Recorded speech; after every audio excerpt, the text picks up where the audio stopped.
Good evening, everyone. I am truly privileged and happy to have this opportunity of presenting the new project of the UISG, namely Catholic Care for Children International. In short, we say CCCI. The 2019 UISG Plenary Assembly led to the emergence of the CCCI in 2020. The beginnings of the Catholic Care for Children International can be traced to the two-day workshop, Sowing Hope for Children in Our Care, held during the 2019 Assembly and co-hosted with GHR Foundation. Women religious congregation leaders and others reflected together on how to express a charism of care today, especially in light of what is known about the risk associated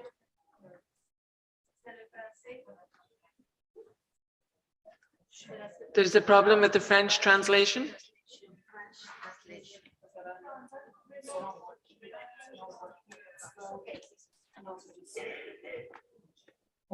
Can I continue? Okay. Sorry. Women congregational leaders and others reflected together on how to express a charism of care today, especially in light of what is known about the risk associated with residential care and the benefits of family and community-based care for children. The workshop highlighted the inspiring work being done by the Sisters of St. Joseph in New York, Good Shepherd Sisters in Sri Lanka, and the Cabrini Sisters in Swaziland. Each group of sisters works to ensure a loving family for every child. Participants were also highly impressed with the work of the National Conferences of Religious in Uganda, Kenya, and Zambia, whose members are working to reduce recourse to institutional care and to promote family and community-based care for children.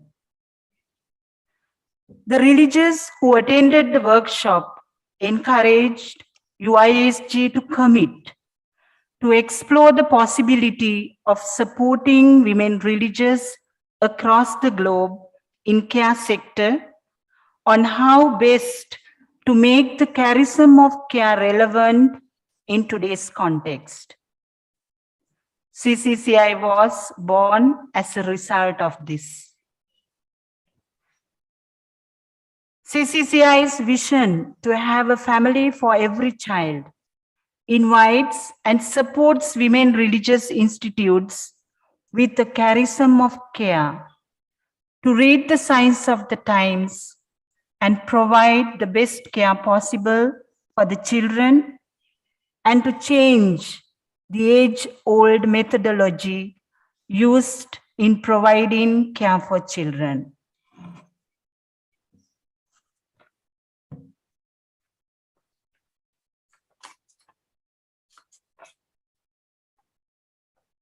We are aware the crisis caused by industrialization, urbanization in the 19th century moved the church to respond by providing institutional care to the abandoned and neglected children. Families in need and those in crisis situations turn to men and women religious congregations for assistance. Women religious congregations especially have been at the forefront in responding to the need of care and protection for children. The known and accepted method for this until recent years was institutional care. As we look back to what happened in the past, we realize that sisters who worked in the orphanages had little or no training in aspect related to childcare. They worked in demanding environments which required formation and training as counselors, psychologists, and social workers. Sisters large-heartedly offered their love and care and concern to the children as best they could with their limited resources and training. We need to acknowledge that they were part of the culture of their time.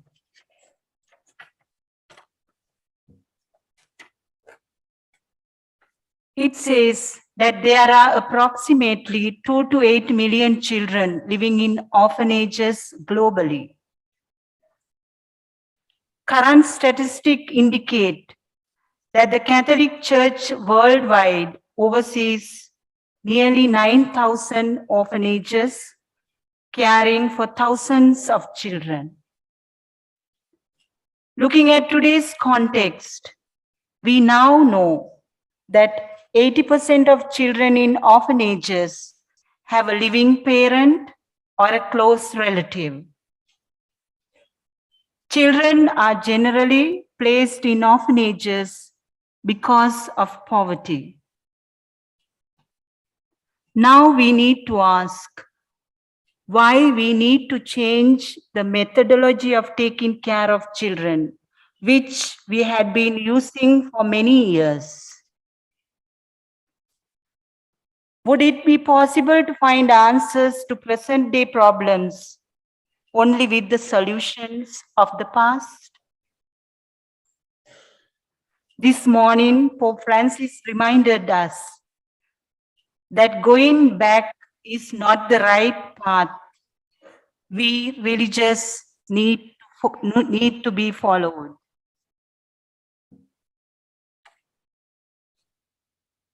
Now, many of us know residential care facilities, orphanages, and children's homes do not best serve the needs of the children.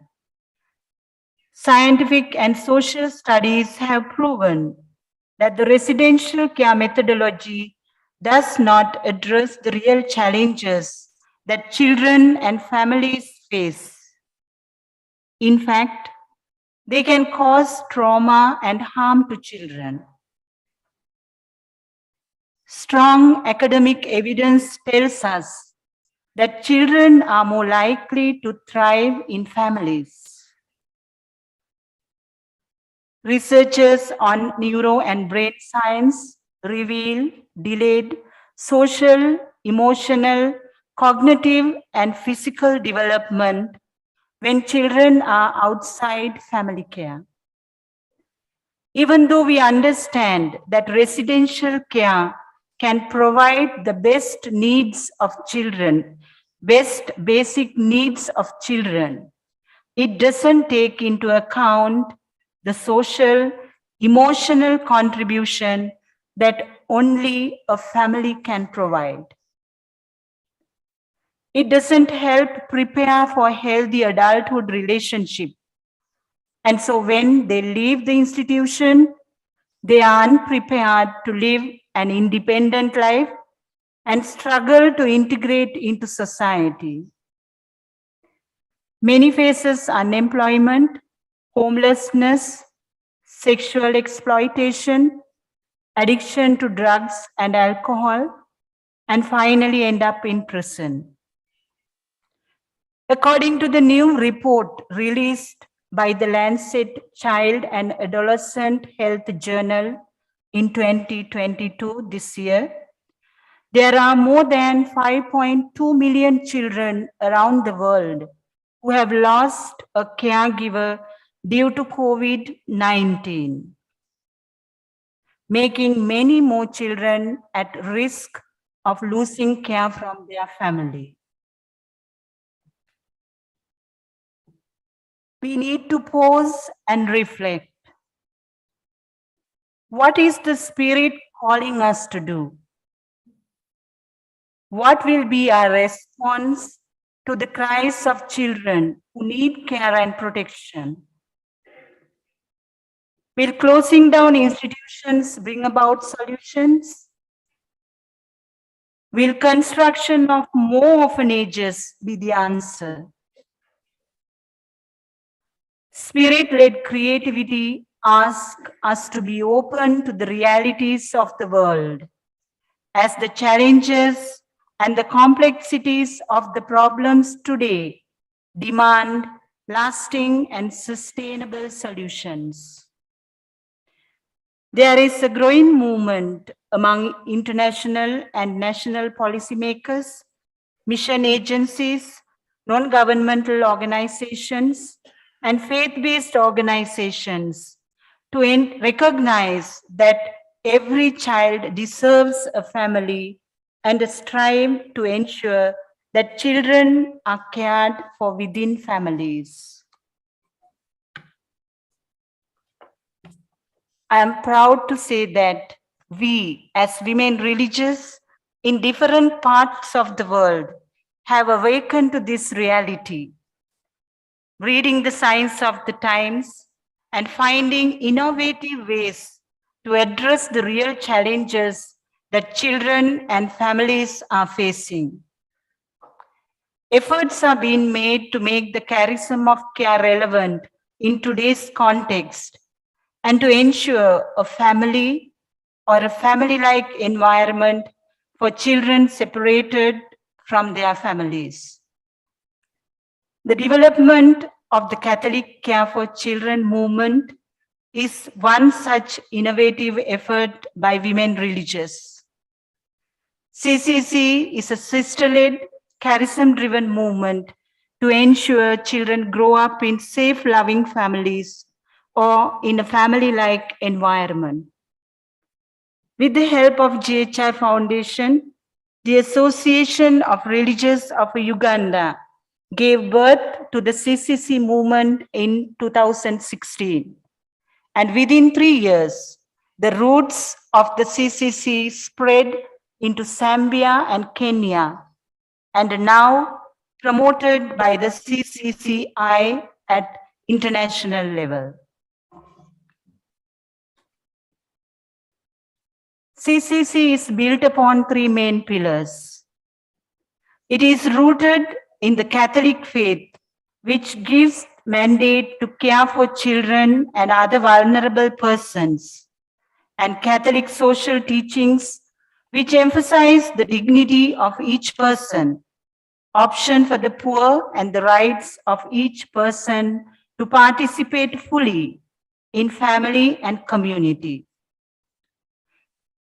CCC is informed by social sciences, which prove the importance of a nurturing family for the holistic and healthy development of a child. CCC is aligned with the UN Convention on the Rights of the Child and the UN guidelines for the alternative care of children. CCC strongly believes that no child should live in an institution because the family is poor or finds it difficult to access basic health services, social protection, or education. Grounded on the 3 main pillars, CCC is committed to the best interest of each child to promote continuum of care, which is aligned with the UN guidelines for alternative care.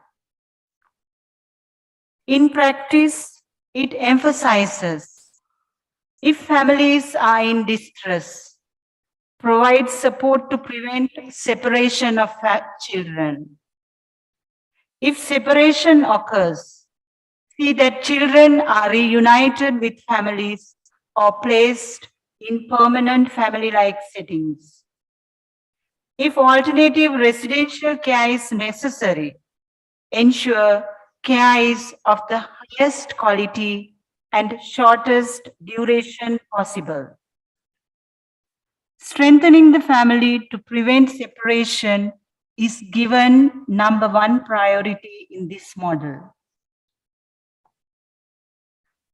Let's think if such a situation arises in a family very dear to you and me, where a child loses his or her parents.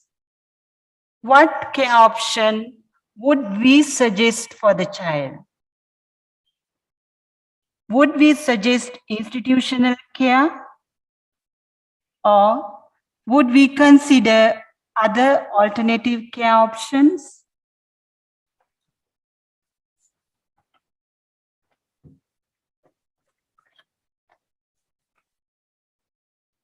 As I said before, the complexity of today's problems demands that we find new ways of being and doing. The theme of this assembly, Embracing Vulnerability on the Synodal Journey, reminds us that we need to walk together in embracing and responding to the vulnerabilities of today.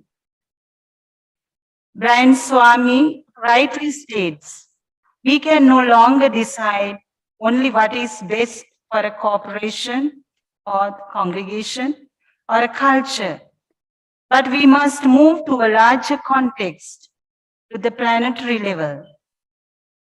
Catholic Care for Children movement invites religious with the charism of care to come together to find better care solutions for the children who need care and protection. The beauty of the CCC movement is that it connects the religious institutes that had been working isolated in the care sector.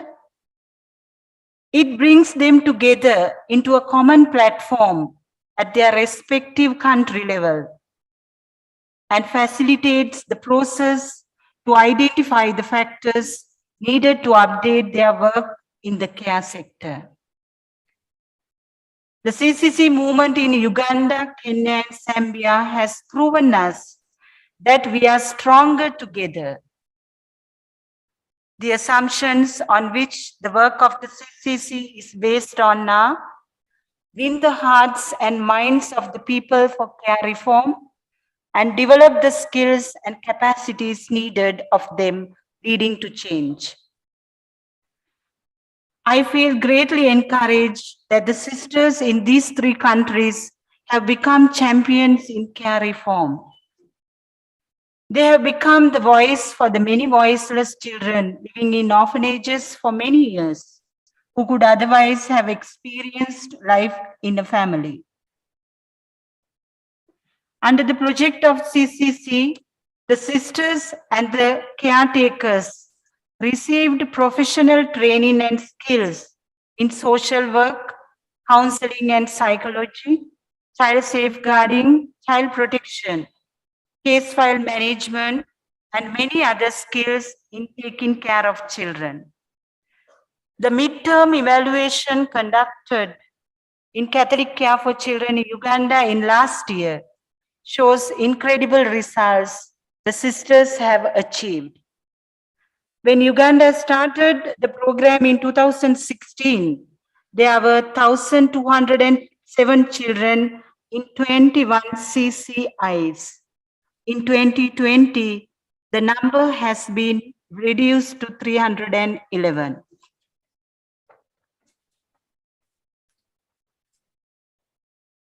The goal of the CCCI is to strengthen the congregations of Catholic sisters in expression of charism of care and to see more children growing up in safe, loving families. How do we do this? CCCI communicates with the national religious conferences to find possibilities of initiating CCC work. I'm happy to say that Malawi, Sri Lanka, and South Africa are at the initial phase of beginning the CCC in their respective countries. Very soon, CCC website will be available for the sharing of resources and learnings with the wider group of religions in the world. CCCI organizes global webinars to educate and impart information and learning on care reform with the religious. CCCI is planning online training program on care reform for the women religious. The first online training program is scheduled towards first week of July.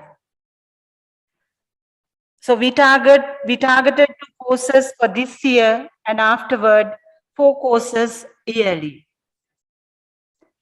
These are some of CCCI initiatives to further the work of the CCC. So CCCI will communicate directly with you, the congregational leaders, to inform about online courses. We request your support in all our activities. Together, let's bring about changes in the way we care for children who need our care. So we thank GHI Foundation for their support to CCCI and religious in different parts of the world for this good work. CCCI has prepared a UISG flash drive with CCC material for your reference. We are happy to share them with you. Tomorrow you could get it from me at the CCCI desk.